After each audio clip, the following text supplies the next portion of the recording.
Pada video kali ini kami akan menjelaskan hasil kerja kami dalam menerapkan bahasa pemrograman Java. Kami mengambil studi kasus nyata yaitu sistem logistik penentu biaya pengiriman barang berbasis input manual. Pada video kali ini kami bakal menjelaskan bagaimana strategi pattern dan prinsip solid membuat kode jadi lebih fleksibel. Selamat menyaksikan dan semoga bermanfaat.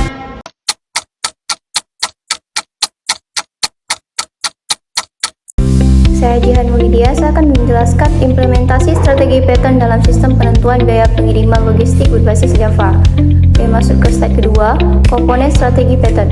Untuk menerapkan pola desain ini, komponen pertama yang kami bangun adalah komponen inti strategi pattern itu sendiri. Di sini terdapat logistik strategis atau interface yang bertindak sebagai kontrak utama untuk semua strategi pengiriman, di mana ia memiliki fungsi utama bernama calculate cost. Interface ini kemudian diimplementasikan ke dalam 3 kelas konkret, yaitu regular shipping untuk tarif regular standar, express shipping untuk layanan express dengan prioritas tinggi, dan instant shipping. Masuk ke bagian selanjutnya, konteks data. Di sini terdapat shipping context, yaitu kelas yang menampung strategi yang dipilih untuk mengeksekusi perhitungan biaya. Kelas ini dibuat bergantung dengan interface logistik strategi, bukan pada kelas konkretnya, sehingga untuk mematuhi prinsip dependency inversion principle. Selain itu, ada juga kelas delivery order yang memiliki tanggung jawab khusus untuk menyimpan input manual dari user, seperti berat, jarak, dan nama masing-masing. Masuk ke slide berikutnya, main. Komponen terakhir dalam struktur kode kami adalah kode kelas mainF.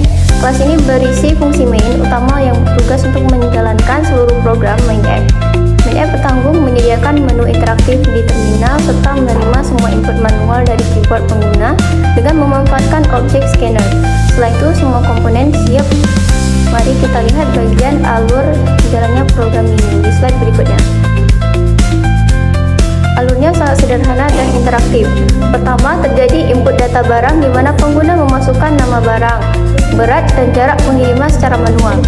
Kedua, program akan menampilkan pilihan kurir pada menu pilih mode pengiriman. Ketiga, ada tahap proses di mana shipping context secara dinamis memilih objek strategi pada saat runtime sesuai pilihan pengguna. Terakhir, program menghasilkan output berupa ringkasan biaya total yang siap dibaca oleh pengguna. Saya Desi Nurlasari akan menjelaskan program tersebut. Pada bagian ini, kami membuat interface sebagai standar baku atau kontrak. Ini menerapkan DIP dalam Solid yang mewajibkan semua jenis kurir nanti memiliki fungsi hitungan biaya dan nama layanan.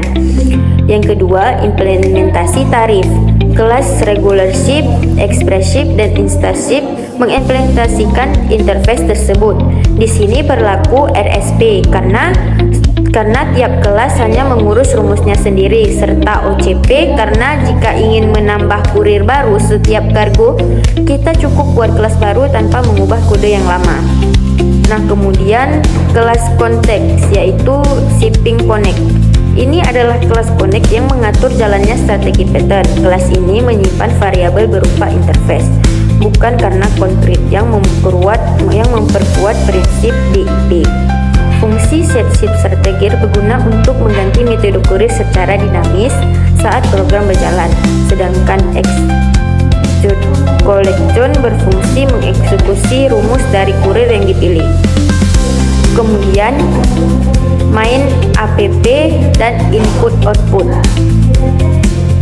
Terakhir, di kelas utama kami menggunakan scanner agar pengguna bisa memasukkan data barang, berat, dan jarak secara manual.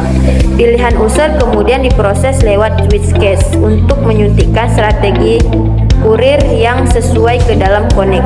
Program lalu mengeksekusi hitungan dan mencetak total biaya menggunakan format print agar tampilan rupiahnya rapi dan dengan pisahan ribuan. Di sini saya akan menguji program tersebut. Yang pertama, output meminta memasukkan nama barang. Di sini misalnya kita masukkan nama barangnya laptop Asus. Nah, masukkan beratnya 3,5. Masukkan jaraknya misalnya 15. Nah, kemudian output akan meminta pilih metode pengiriman. Di sini saya memilih angka 2 yaitu layanan express. Nah, kemudian di sini output akan mengeluarkan biaya total laptop Asusnya. Nah, output juga mengeluarkan apakah ingin menghitung pengiriman lain. Di sini saya tidak ingin mengirim pengiriman lain, maka saya akan mengetik angka huruf N. Nah, maka output akan menampilkan terima kasih. Saya Wildani Hasanah akan memberikan kesimpulan dari proyek ini. Kesimpulannya adalah kelompok NESCO telah berhasil mengintegrasikan strategi pattern dan prinsip solid ke dalam sebuah sistem penentuan biaya pengiriman logistik berbasis Java yang adaptif. Melalui arsitektur ini, setiap logika perhitungan tarif, regular, express, dan insta diisolasi ke dalam kelasnya masing-masing demi memenuhi single responsibility principle. Sementara kelas utama tetap bersih karena hanya bergantung pada abstraksi sesuai dengan dependency inversion principle. Desain ini terbukti sangat efektif untuk menangani data input manual dari pengguna secara dinamis sekaligus memberikan fleksibilitas tinggi.